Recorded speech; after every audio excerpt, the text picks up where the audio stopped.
भाई साहब आज अलविदा जुम्मा था, सुकून से नमाजों के जैसा बता दीजिए। अल्हम्दुलिल्लाह आज अलविदा जुम्मा निपट गया है। अलविदा की नमाज पूरी हो गई है और अल्लाह का शुक्र है अमन और चैन के साथ नमाज पूरी हुई। पूरे शहर में जो है अमन का माहौल है। रमज़ान मुबारक का पूरा महीना अमन का गुजरा है, शांति का गुजरा है। इसमें सबसे बड़ा हाथ जो है शहर की आवाम का है, जिन्होंने सब्र और तहम्मुल से काम लिया, अपने रोज़े रखे, इबादतें करी और किसी तरह का शहर में इंतशार नहीं। इसके लिए शहर की आवाम मुबारकबाद की हकदार है और उन्हें मुबारकबाद देता हूँ। इंशाअल्लाह ईद की नमाज 7:45 बजे शाही ईदगाह में होगी। आवाम से दरख्वास्त है कि वो अमन और शांति के साथ नमाज पढ़ने जाए, किसी तरह का इख्तिलाफ ना हो, माहौल ख़राब ना हो, इसका ख्याल रखें और साथ साथ अपने पड़ोसी का भी ख्याल रखें कि उसे किसी तरह की तकलीफ़ ना पहुँचे आपको। और नमाज के बाद ईद के दिन कोशिश करें कि कोई ऐसा गैर शरई काम हम ना करें जो हमारे इस्लाम में नहीं आया, उससे बचें और दूसरों को रोकें। All India Muslim personal law board की एक अपील थी आज कि काली पट्टी बांध करके अपना विरोध जताए। जामा मस्जिद समेत शहर की तमाम मस्जिदों में लोगों ने नमाज अदा की है, लेकिन जामा मस्जिद के बाहर पुलिस ने वो काली पट्टियां खुलवा दी। नहीं, पट्टी ऐसा कुछ मुझे मालूमात नहीं है इस बारे में। पट्टी खुलवाई तो देखिए शांतिपूर्वक इसका होता है एहतजाज का, उन्होंने किया, लोगों ने करना चाहिए, इख्तियार इस बात का पूरा उन्होंने किया है। सड़कों पर नमाज नहीं होने देने के लिए एक आदेश है, क्या कहना चाहेंगे? इसका कोई आदेश नहीं है, हमारे पास से कोई बात नहीं। मनोज बताइए, आज शहर काजी को बुलाया है और स्वागत समारोह चल रहा है, लेकिन शहर के अंदर और देश के अंदर मसले चल रहे हैं नमाज को लेकर के, वक्फ बिल को लेकर के। और आज का एहतजाज ऐसा हुआ कि तमाम जो मुस्लिम लोग थे सभी ने काली पट्टी बांधी और नमाज अदा की, उसमें भी अड़ंगा अटकाया गया, उसमें भी पट्टी खुलवाई गई, क्या कहेंगे? देखिए, शहर काजी साहब हमारे यहाँ तशरीफ़ लाए हैं। मैं जब बहुत छोटा था तो इनके वालिद साहब से मुझे बहुत मोहब्बत प्रेम मिला और बहुत सी चीज़ें सीखने को मिली। अल्लाह की मर्जी है कि और ये एक प्रकृति का नियम है कि जो इस दुनिया में आता है उसे जाना भी। आज पूर्व शहर काजी साहब हम लोगों के बीच में नहीं है, लेकिन उनकी हम नए शहर काजी साहब की सूरत में उन्हें देखते हैं। हमने इस्तकबाल करा, सभी सर्व समाज के लोगों ने यहाँ आवाज़ पर पगड़ी बांधी है, स्वागत किया है। और जो दूसरी बात आपने कही, तो राजनीतिक सवाल जो आपने मेरे से किया है कि जिस तरीके की चीज़ें देश और दुनिया में देखने को मिल रही हैं, मैं समझता हूँ कि ये जो रमज़ान का पाक महीना चल रहा है, रमज़ान के पाक महीने में हम पाँचों टाइम की नमाज़ पढ़ते हैं, तरावी पढ़ते हैं, कुरान शरीफ की तिलावत करते हैं और अल्लाह से अपने गुनाहों की माफ़ी मांगने का काम करते हैं। ये बहुत ही पाक महीना है, ईद आने वाली है।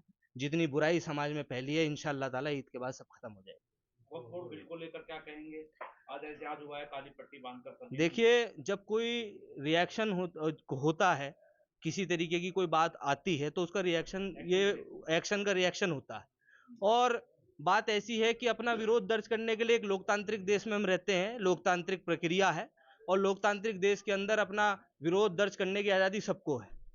हम भी भारतीय हैं और हमने अपना विरोध जिस तरीके से दर्ज किया, वो हम सब, मैं खुद आपके चैनल के माध्यम से कहना चाहता हूँ, वक्फ बिल जो सरकार लाना चाहती है पूरी तरीके से उसका विरोध करते हैं। विरोध किया जा रहा था लेकिन पट्टियां खोल ली गई, सवाल ये है क्या विरोध भी करना आदमी सही नहीं है? अब ये तो इस तरीके से मैं समझता हूँ मुनव्वर भाई, ये सवाल आपको सरकार से पूछना चाहिए, मुझसे। आप विपक्ष की नेता हैं, विपक्ष का काम आवाज उठाना है, सरकार का काम आवाज को दबाना है। विरोध कर रहे हैं, पट्टी खोली जा रही है, ये सब चीजें मैं समझता हूँ, ये सब चीजें अच्छी नहीं है। ये सब चीजें आने वाली नस्लों के लिए, आने वाले बच्चों के मुस्तकबिल के लिए मैं समझता हूँ ये सब चीजें ठीक नहीं है।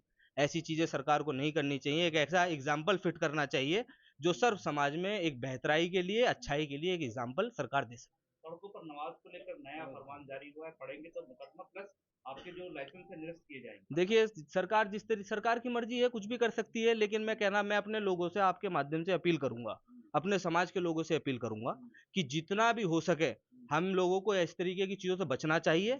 और हमारी नमाज से, हम नमाज अल्लाह के लिए पढ़ते हैं और हमारी नमाज से किसी को किसी तरीके की परेशानी ना हो, इस बात का हमें ख्याल रखना चाहिए। पहले होता है था कि अगर जगह नहीं है तो मस्जिदों पर चले जाते थे, उसमें भी अब आप नहीं कर पाएंगे? अब देखिए ये तो सरकार कुछ भी कर सकती है, सरकार की बात आप मुझसे बेहतर जानते हो, मुझसे क्यों कहलवाना चाहते हैं। नहीं, अब और विपक्ष में बैठे हैं ना, तो सवाल आपसे हम विपक्ष के नाते जो काम हमारा है वो हम कर रहे हैं, जो सरकार का काम है वो कर रहे हैं। मुस्लिम आवाम को संदेश देने मैं एक ही आवाम को संदेश देना चाहता हूँ, रहमतों का ये महीना है और अल्लाह की अब हम लोग पूरी हर तरीके से अपनी तिलावत कुरान की करें और अपनी नमाज़ों की नमाज अदा करें, अल्लाह से दुआ करें, अपनी क्या कहते हैं गुनाहों की माफ़ी मांगे, पूरे उम्मत के मुसलमानों के लिए उनकी खैर की दुआ करें, बहुत शांति और सौहार्द के साथ ईद मनाएं। और आपके तरफ से मैं ईद की पहले ही सबको मुबारकबाद भी देता हूँ। कहा यह जाता है कि भाजपा सरकार जो है जगह जगह जब से सबका साथ सबका विकास, लेकिन अब देखो आज कोई राजनीतिक मुनव्वर भाई आज कोई राजनीतिक प्रोग्राम ही नहीं है, ये सर्व समाज का सामाजिक प्रोग्राम है, ये सर्व समाज का सामाजिक प्रोग्राम है, गंगा जमुनी तहजीब को मजबूत करने के लिए प्रोग्राम है। मैं कोई राजनीतिक सवाल आपका जवाब मैं सब आज कोई राजनीतिक मौका नहीं है। राजनीतिक नहीं है, जहाँ जहाँ हिंदू सेफ वहाँ ऐसा कहा जा रहा है। क्या जहाँ जहाँ हिंदू सेफ है वहाँ मुस्लिम सेफ है? ये कोई बातें नहीं है, ये सब बातें ये सरकार के लोग करते हैं, उन्हें करने दो। आप गंगा जमुनी तहजीब को मजबूत करने की बात करो, मैं आपके साथ बात करूंगा। आपका बहुत धन्यवाद। Prem hospital and modular test tube baby centre पिछले 30 वर्षों से निरंतर आपकी सेवा करते हुए अब और भी बेहतर रूप में बिजली बम्बा बाईपास पे भी state of the art infrastructure, 24 घंटे इमरजेंसी एवं ICU, gynaecology, obstetrics, laparoscopic surgery, laser surgery, cosmetic surgery, infertility, paediatrics, NICU, trauma आदि एडवांस्ड सुविधाओं के साथ कैशलेस सुविधा उपलब्ध है। Prem hospital, inspiring healing, empowering lives, near Shoprix mall, Bijli Bamba bypass, Meerut. Swami Vivekanand Subharti University, one of the leading universities of North India. 250 acres campus, 220 plus professional and vocational programs, 20,000 plus students, state of the art infrastructure. Come and give wings to your career with Swami Vivekanand Subharti University, where education is a passion. NH58, Meerut, Delhi, NCR.